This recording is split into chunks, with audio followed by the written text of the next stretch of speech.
사랑하는 행복한 교회 성도 여러분, 이 영상을 보시는 하나님 나라의 귀한 자녀 여러분, 오늘은 2022년 10월 21일 금요일입니다. 오늘 매일 성경 본문에서는 다윗은 예루살렘으로 귀환하던 중 요단강에서 일어났던 일을 기록하고 있습니다.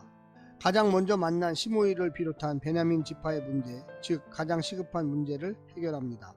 다윗이 요단으로 왔을 때 시므이가 와서 다윗에게 용서를 빌었습니다. 그리고 무비보셋의 이야기를 들은 후 적당히 타협하는 선에서 그 문제를 처리하고 있습니다. 바르실레에게는 원하는 대로 그의 아들을 돌보겠다고 약속했습니다. 오늘 본문을 나누어 보겠습니다. 사무엘하 19장 16절부터 23절, 시므이와의 만남, 요단으로 온 시므이, 왕을 만난 시므이, 다윗의 용서, 24절부터 30절, 무비보셋과의 만남, 왕을 만나러 온 무비보셋, 무비보셋의 말, 다윗의 결정, 31절부터 39절, 바르실레와의 만남, 다윗을 배웅 나온 바르실레, 왕의 제안, 바르실레의 부탁, 왕의 허락. 오늘 본문 사무엘하 19장 16절부터 39절까지의 말씀을 듣고 다시 오겠습니다.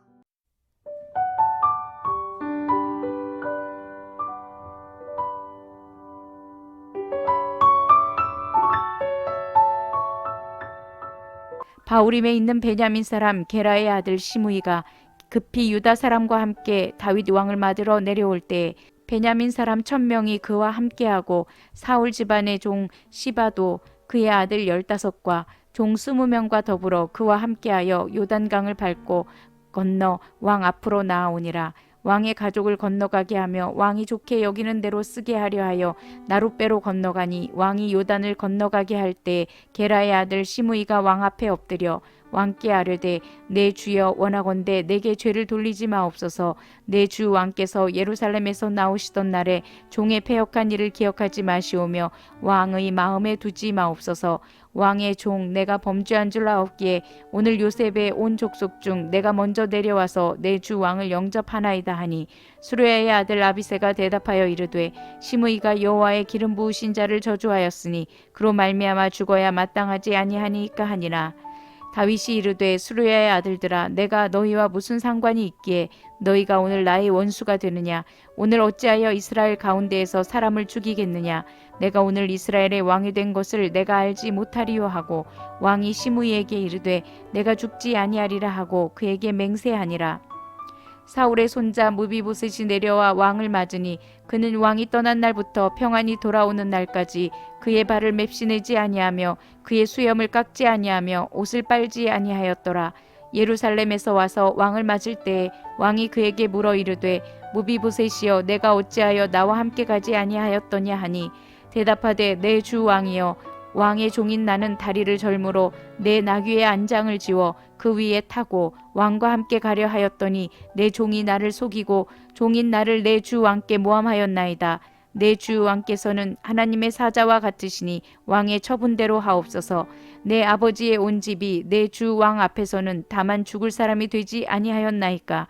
그러나 종을 왕의 상에서 음식 먹는 자 가운데에 두셨사오니 내게 아직 무슨 공의가 있어서 다시 왕께 부르짖을 수 있사오리이까 하니라.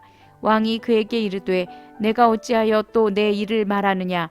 내가 이르노니 너는 시바와 밭을 나누라 하니 무비보셋이 왕께 아뢰되 내 주 왕께서 평안히 왕국에 돌아오시게 되었으니 그로 그 전부를 차지하게 하옵소서 하니라.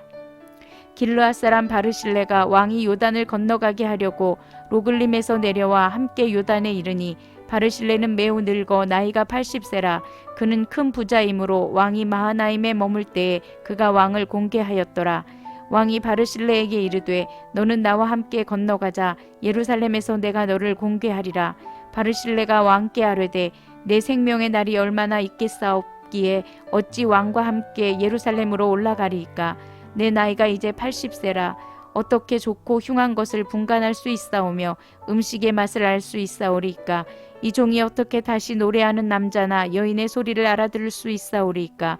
어찌하여 종이 내 주 왕께 아직도 누를 끼치리이까.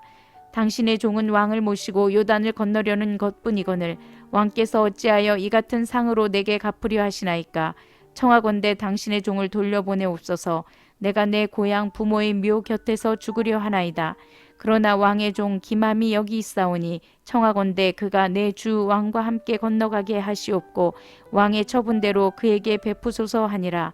왕이 대답하되 기맘이 나와 함께 건너가리니 나는 내가 좋아하는 대로 그에게 베풀겠고 또 내가 내게 구하는 것은 다 너를 위하여 시행하리라 하니라.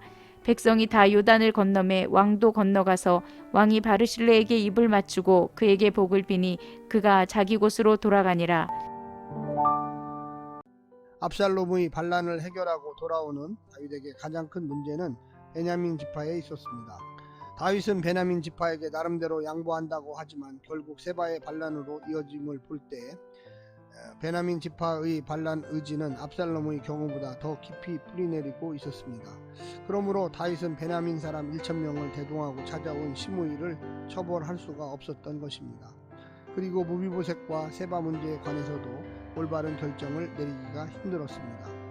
오늘 본문을 세 부분으로 나누어 자세히 설명드리겠습니다. 첫 번째, 시므이와의 화해. 도주하는 다윗의 뒤를 향해 온갖 저주를 퍼부었던 시므이가 이번에는 권력의 자리로 돌아온 다윗에게 이스라엘 지파 중 맨 먼저 찾아와 용서를 빌고 충성을 맹세합니다. 권력의 바람이 부는 대로 흔들리면서 간사한 처신에 자기 생존을 맡기는 가엾은 인생이었습니다. 아비새는 시므이의 저주를 들었을 때처럼 시므이의 비굴한 선처 요구에도 칼로 응수하려고 합니다. 하지만 시므이를 통한 하나님의 저주일지 모른다면서 그를 용서했던 지난번처럼 다윗은 이번에도 이스라엘 전체의 왕으로서 신하를 보호하는 것이 마땅하다며 아비새의 칼을 막습니다. 제 힘으로 뭐든 할 수 있다는 것 같을 때 하나님께 맡기는 것이 진정으로 맡기는 것이었습니다. 두 번째, 무비보셋과의 화해. 다윗을 맞이한 무비보셋의 초라한 행색과 자기 변호는 시바가 주인을 모함했음을 분명히 드러내 주었습니다. 시바의 배반에 절뚝발이 무비보셋이 저항할 수 있는 방법은 그 자리에서라도 도주 중인 왕의 고난에 참여하는 것뿐이었을 것입니다. 무비보셋은 자신이 감당할 수 없는 은혜 받을 것을 잊지 않았음을 보이기 위해 다윗이 회복해준 모든 혜택을 거절합니다. 무비보셋이 바란 것은 왕의 무사 귀환이었고 왕에게서 다시 신뢰를 되찾는 것뿐이었습니다. 다윗은 무비보셋의 진심을 믿고 빼앗았던 재산의 절반을 돌려줌으로써 억울함을 풀어주었습니다. 하지만 비록 주군을 모함한 잘못을 범했을지라도 모든 것을 잃고 도망할 때 자신에게 아낌없는 지원을 베푼 시바를 버리지도 않았습니다. 우리는 끊임없이 용서와 관용의 사랑을 받으면서 회복되고 샬롬을 이어가는 연약한 존재임을 기억해야만 할 것입니다. 마지막 세 번째는 바르실레를 향한 호의. 길르앗의 바르실레와 만남은 음모와 모함과 배반으로 점철된 팍팍한 다윗의 인생에서 맘 놓고 편안한 쉼 내실 수 있는 오아시스와 같은 일이었습니다. 한결같은 신뢰와 지원과 충성 그리고 아무런 대가도 바라지 않는 바르실레의 헌신에서 다윗은 언약하신 것을 기필코 이루어 주실 하나님의 신실하심을 대신 맛보았을 것입니다. 그는 권력의 자리를 기웃거리는 야심가들로 에워싸인 다윗이 늘 곁에 두고 싶은 욕심 없는 사람이었지만 도리어 그는 자신의 한계를 들어 정중히 거절했습니다. 사랑하는 성도 여러분, 오늘 말씀을 통하여 깊은 은혜 나누시기를 간절히 부탁드립니다. 하나님의 선한 마음을 잘 받아서 온전히 순종하는 믿음의 백성 되시기를 간절히 부탁합니다. 오늘 하루도 승리하십시오. 샬롬.